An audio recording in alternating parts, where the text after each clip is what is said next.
Assalamu alaikum. Hope you all are doing well. In today's lecture, we will discuss about input and output operations. Like suppose हम daily life में different kind of websites या application से interact करते हैं। ये websites static भी हो सकती हैं, डायनामिक भी हो सकती हैं। समटाइम्स ऐसा होता है हम किसी एप्लीकेशन को ऑन करते हैं या फिर किसी वेबसाइट को ऑन करते हैं तो हमें सम काइंड ऑफ फॉर्म्स को फिल करना पड़ता है जिसमें यूज़र्स की इनपुट ज़रूरी होती है। ये फॉर्म लॉगिन फॉर्म भी हो सकते हैं, any kind of survey form भी हो सकते हैं या कॉन्टैक्ट फॉर्म भी हो सकते हैं जिसमें यूज़र से हम इनपुट ले रहे होते हैं। इसी तरह अगर हम किसी भी किस्म की एप्लीकेशन पे वर्क कर रहे हैं जिसमें हमें एक फॉर्म क्रिएट करना है या फिर हमें यूज़र से किसी भी काइंड ऑफ इनपुट लेनी है तो इसके लिए हम पाइथन में इनपुट फंक्शन का यूज़ करते हैं जिसके थ्रू हम यूज़र से इनपुट लेते हैं। ये किस तरह से वर्क करता है इसे हम विजुअल स्टूडियो कोड में रन करके देखेंगे। So in today's lecture we will discuss about input and output operations, like user से किस तरह से हम इनपुट लेते हैं और उस इनपुट को हम हमारी वेबसाइट पे किस तरह से डिस्प्ले कर सकते हैं by using output operation. Then we will also discuss about handling integer and float inputs. So now we will create our new file for our today's lecture. Like I will create my new file like input.py।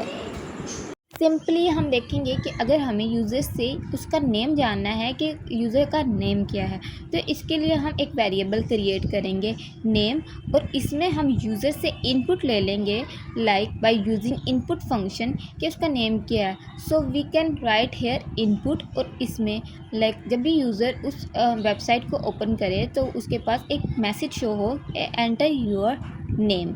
जैसे ही ये message user के पास show होगा तो वो हमें input में अपना name देगा।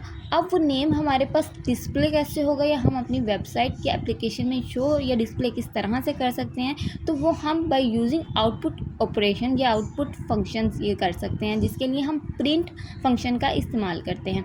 प्रिंट अब हम यहाँ पे सिंपली नेम भी लिख सकते हैं। अगर हम सिंपली नेम लिखेंगे तो जो भी यूज़र अपना नेम की वैल्यू एंटर करेगा आफ्टर डैट हमारे पास सिंपली उस यूज़र का एंटर किया हुआ नेम शो हो जाएगा। लेकिन अगर हम चाहते हैं कि यूज़र को उसके नेम के साथ हमारे एक मैसेज भी शो हो तो वो भी हम इस नेम या इस वेरिएबल के साथ कंकैटिनेट कर सकते हैं।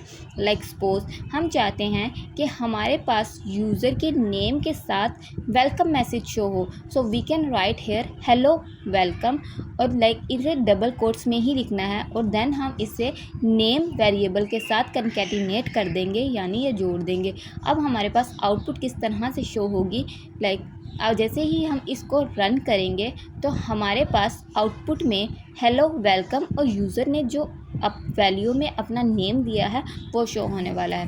We will run our code and see हमारे पास जैसे ही रन किया तो यहाँ पे इसने हमसे इनपुट मांगी है एंटर योर नेम एज मैं जैसे ही हमारी इनपुट या नेम दे दूँगी तो ये हमारे पास मैसेज शो कर देगा हेलो वेलकम रामीन अरशद। ठीक है, इस तरह से इनपुट फंक्शन यूज़ होता है और इस तरह से हम आउटपुट फंक्शन यानी प्रिंट स्टेटमेंट को यूज़ करके हमारा एनी टाइप ऑफ इनपुट या any type of value print करवा सकते हैं। Now as we have in our book कि हमारे पास यहाँ पे प्रिंट स्टेटमेंट में प्लस का या एडिशन का मार्क है, वो बेसिकली हम कंकैटिनेशन के लिए इस्तेमाल करते हैं। सपोज दो सेंटेंस को या दो स्ट्रिंग्स को आपस में जोड़ने के लिए, जैसे हमने अभी हेलो वेलकम के साथ हमारी नेम वेरिएबल को कंकैटिनेट किया, इसी तरह हम प्लस के साइन से भी दो स्ट्रिंग्स को आपस में कंकैटिनेट यानी जोड़ सकते हैं। तो हम इसकी भी एग्जांपल करके देखेंगे। We will write here plus and after name we will write here plus, क्योंकि हम चाहते हैं कि हमारे नेम के पास बाद एक्सक्लेमेशन मार्क शो हो। इसे हम लोगों ने डबल कोट्स में लिख देना है। Now we will also see, अब हमारे पास जैसे ही आउटपुट शो होगी इसमें हेलो वर्ड के बाद हमारे पास नेम शो होगा जो यूज़र ने एंटर किया होगा, देन हमारे पास एक्सक्लेमेशन मार्क शो होगा। सो इसके लिए अब हम इस लाइक प्रिंट स्टेटमेंट को दोबारा से रन करके देखते हैं। After running it you can clearly see यहाँ पे हमसे दोबारा से इनपुट मांग रहा है। So we will write here our name Ramin Arshad and you can see that कि hello welcome Ramin Arshad and can get exclamation mark हमारे पास शो हो रहा है। Now we will discuss about handling integer and float values in our like input function. इसके लिए हम क्या करेंगे, फर्स्ट ऑफ ऑल इसको समझने के लिए हम इसे प्रिंट करके देखेंगे कि हमारे पास ये वैल्यू है, इसकी टाइप क्या है, लाइक जो हम यूज़र से इनपुट ले रहे हैं इसकी टाइप क्या है। इसके लिए हम प्रिंट स्टेटमेंट में टाइप फंक्शन को यूज़ करेंगे और इसमें हमारे वेरिएबल को लिख देंगे एंड देन अभी रन ओवर कोड। अब हमारे पास जैसे ही हम इनपुट में हमारा नेम एंटर करेंगे, आफ्टर डैट हमारे पास एक प्रिंट स्टेटमेंट में हमारा नेम वेलकम रामीन जैसे पहले शो हो रहा था और देन इसकी इनपुट या डाटा टाइप शो होगी कि ये किस टाइप का डाटा हमारे पास इस वेरिएबल में मौजूद है। इसकी टाइप हमारे पास स्ट्रिंग शो हो रही है जो करेक्ट है, ठीक है। अब हम देखते हैं कि ये इंटीजर को किस तरह से डील करता है। इसके लिए हम क्या करेंगे, इस वेरिएबल को चेंज कर देंगे एज। अब हम क्या यूज़र से उसकी एज लेना चाहते हैं तो इसे हम इस वेरिएबल को चेंज कर देंगे। देन हम यहाँ से भी चेंज कर देंगे, एंटर योर नेम की जगह एंटर योर एज कर देंगे। देन इसे प्रिंट में भी हम इस वेरिएबल को चेंज कर देंगे, इधर लिख देते हैं एज, ठीक है। एज के साथ ये मैसेज तो नहीं शो होना चाहिए वेलकम और एज आगे लिखिए। इसके लिए सिंपली हम एज को प्रिंट करना चाहते हैं तो हम लोगों ने एज लिख दिया और इसकी इनपुट टाइप क्या है या डाटा टाइप क्या है इसे भी हम चेंज कर देंगे एज। आफ्टर दैट हम इसे रन करके देखेंगे तो हमारे पास मैसेज शो होगा एंटर योर एज। यहाँ पे एंटर योर एज में हम हमारी एज मेंशन कर देंगे। Simply you can write any one, मैं यहाँ पे 20 लिख रही हूँ। After that you can clearly सी मेरे पास एज प्रिंट हो गई है और इसकी भी डाटा टाइप स्ट्रिंग है। क्या ये सही है?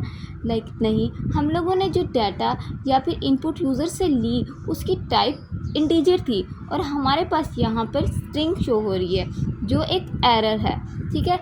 एक सिंपल एरर लग रहा है लेकिन ये हमारे कोड में बहुत ज़्यादा प्रॉब्लम क्रिएट कर सकता है। सपोज अगर हम इस एज की जगह हम 2 या 2 से ज़्यादा नंबर्स का सम करवाना चाहते हो तो वो हम सम किस तरह से करेंगे, जबकि ये हमारे पास वेरिएबल की इनपुट टाइप को ही स्ट्रिंग कंसीडर कर रहा है। स्ट्रिंग का मतलब है करैक्टर या फिर स्ट्रिंग ऑफ करैक्टर या ग्रुप ऑफ करैक्टर। तो करैक्टर्स को हम किस तरह से प्लस करेंगे तो ये हमारे पास एरर मैसेज ही शो करेगा।